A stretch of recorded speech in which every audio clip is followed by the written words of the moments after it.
In tournament poker, many adjustments are needed. One of them is responding to shorthanded play.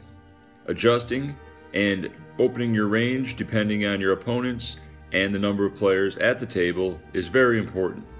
In this video, I'm going to go over heads-up play, the most important time when you're either going to win or lose a tournament.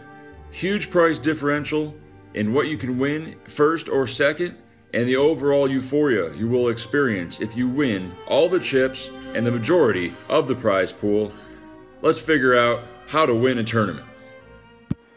With the big chip lead, we're looking to apply pressure and put his tournament life to a decision whenever we go all in. Suited king is definitely a hand we want to shove for 16 blinds effective. He will also be shoving a wide range on the button, so having an ace is an easy call to eliminate our opponent. He hits a 6, we turn a straight draw, the river's a brick, and he doubles up. We're now in for a battle.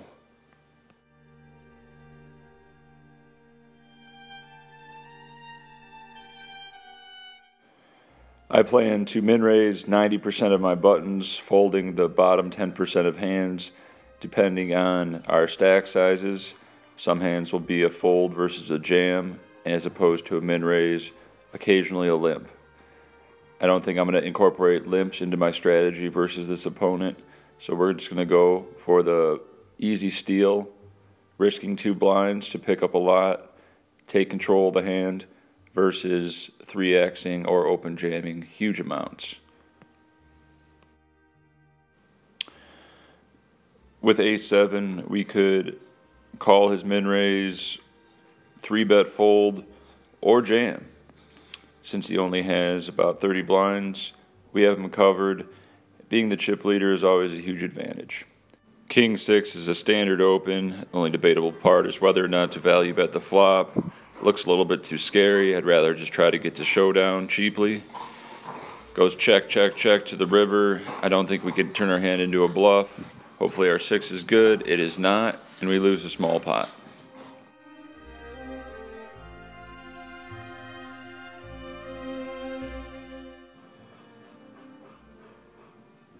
Button min-raise is very valuable. You can win a lot for risking a little and setting up multiple streets to barrel with your range versus range advantage.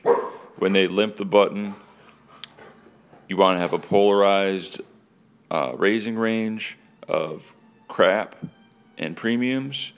Check back your medium strength hands because they can dominate a lot of their limping hands. I called the flop bet with Jack Deuce because of the backdoor hearts, 8s, or queens I could possibly turn. Jack High could also be good if he's just stabbing with low cards. We give up on the turn when we don't improve. We now have a premium and we're looking to get action. Dream flop, 8 high. We want to get max value from his range of low cards, straight draws, 8s, 4s, and deuces, so we bet big. Turn is a queen. He shouldn't have many queens in his range, so we're going to continue value betting half pot. The river's a 6. The only thing we're afraid of is 7-5 or 3-5. We don't think they're very likely. It's more likely he has a hand like 8x, 4 or 4x, so we want to get max value and end the tournament right now. We go all in, just over the size of the pot, make it look like a bluff, but we're really going for value. He's in the tank, and he folds. We win a big pot, and we take back a huge chip lead. Ace, king suited. Ooh, he walks us. Devastating. We thought it'd be over right then. Gotta stay composed. Min-raise our buttons and keep the pressure on. Timing slightly off as he jams this hand. That's okay. We'll get him.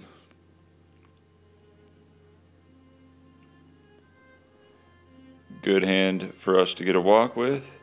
It's all about timing and hand distribution. We have a premium. We're looking to play for it all, but he does not want to put in a min bet to continue. This shows how powerful the min raise is.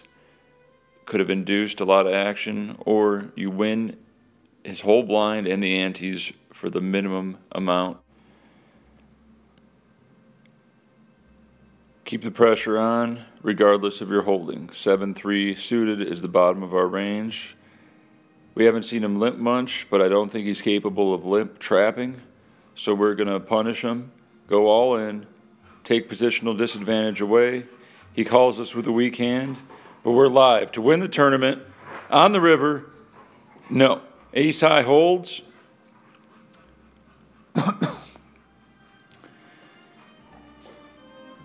We could have checked behind and played post flop and realized our equity, but I think King 7 suited's just a little bit too strong for that.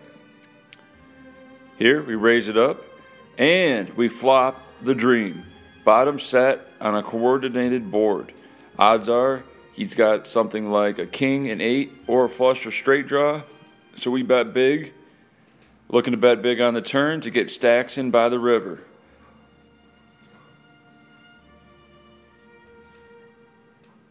He folds, unfortunately. He must have just had a bad gut shot. Something that just couldn't continue. He didn't think very long.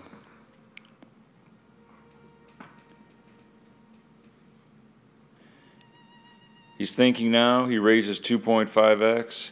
I think our hand is strong enough to defend.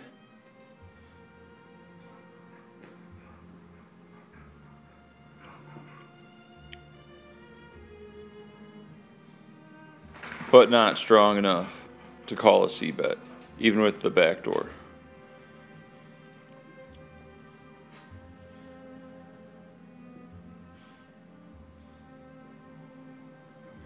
Bottom pair is close between a value bet and a check back. We're probably going to try to check it down and realize our equity. That's a good river. He bets 3/4 pot. Our gut says to raise, but what worse is he going to call us with? I doubt he checked a king twice. He's not going to call us with a 10. So he's got air, a flush, or a 4 with a better kicker. We just call, and we win the pot.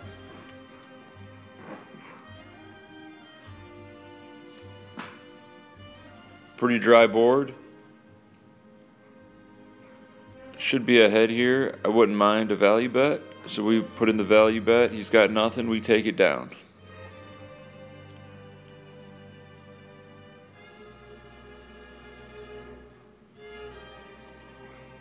I like a very small bet here to protect our ace-x range.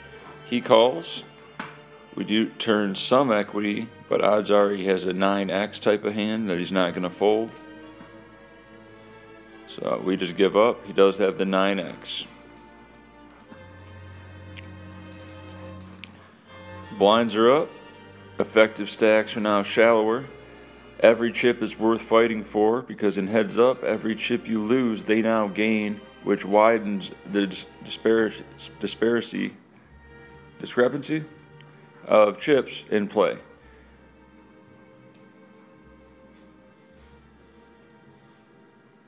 We bet the flop because we don't want to check call, and we don't want to. We could check fold, but it's worth a shot with the nut low and a bad straight draw to take a stab at it and to mix up our play. Not check always to the button.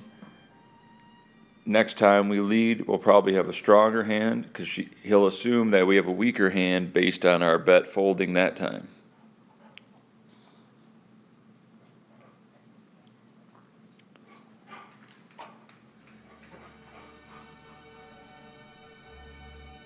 Motown, one of my favorite hands. Small 3-bet from our opponent puts us in a tough spot. We decide he's not getting too out of line, so we'll lay it down. We'll wait for a better option. But you can tell he's still folding buttons. He's not being overly aggro. More like randomly aggro in certain spots that don't make too much sense. So if he's playing his cards, that's a good thing. That means we can play correctly against his aggression and make big folds when need be and get big value when we're putting him on a cooler type situation, top pair versus middle pair, or flush versus flush hopefully. We missed this board. Nothing to see here.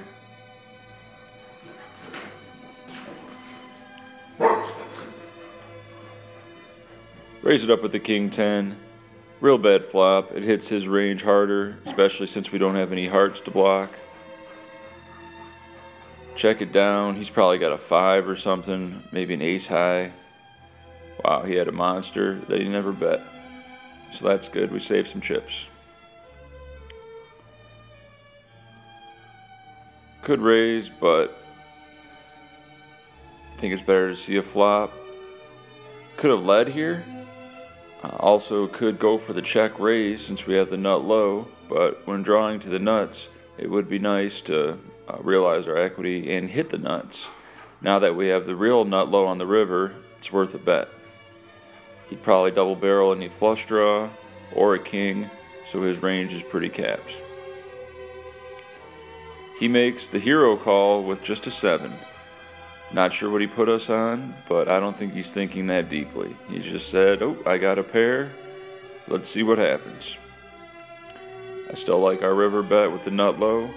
You should be betting your premiums and your nut lows all the time and mixing up your value bets with your marginal strength hands as bets and check calls.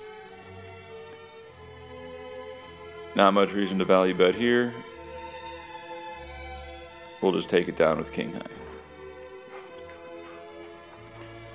Hand history viewer shows a worse king.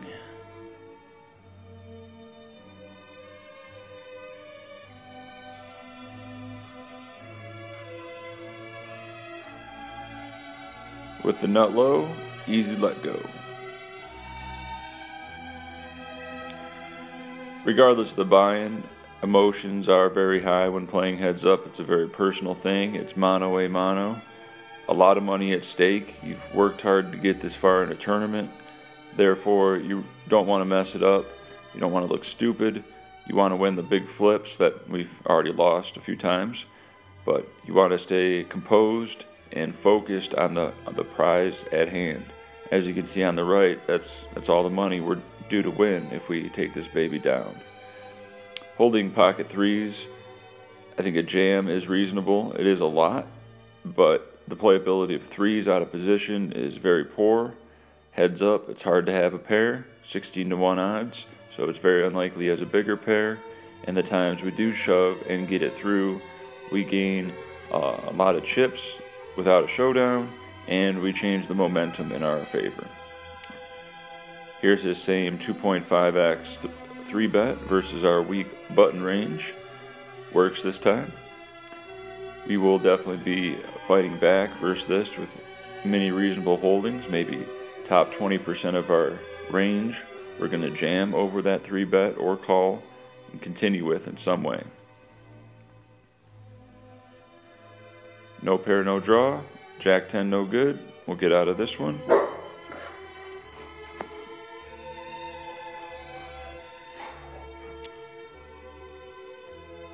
Ace 8 is tricky. It's a good board. Could bet for value. Could check back just to realize your equity. Same story here.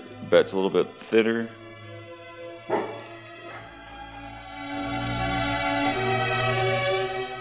Please let me know in the comments below what you thought of this type of video and if you'd like me to do more of these in the future. If so, part 2 and 3 are recorded, and we'll get to see who wins this prestigious tournament on WorldSeriesOfPoker.com. Thanks for joining the Heads Up Grandmaster class. What's up, guys? I'm Jessie Jane, and you better be watching Jeff Bowski on YouTube.